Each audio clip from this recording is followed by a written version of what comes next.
إن الموت الذي تفرون منه فإنه ملاقيكم ثم تردون إلى عالم الغيب والشهادة فينبئكم بما كنتم تعملون يا أيها الذين آمنوا إذا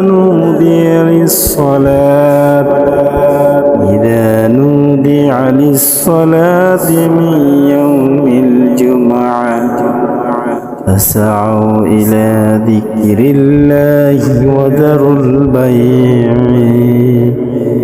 ذلكم خير لكم إن كنتم تعلمون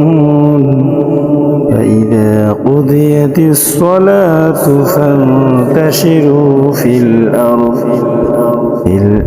وابتغوا من فضل الله واذكروا الله كثيرا لعلكم تفلحون وإذا رأوا تجارة أو لهوا انفضوا إليها وتركوك قائما قل ما عند الله خير من اللهو ومن التجارة والله خير الرازقين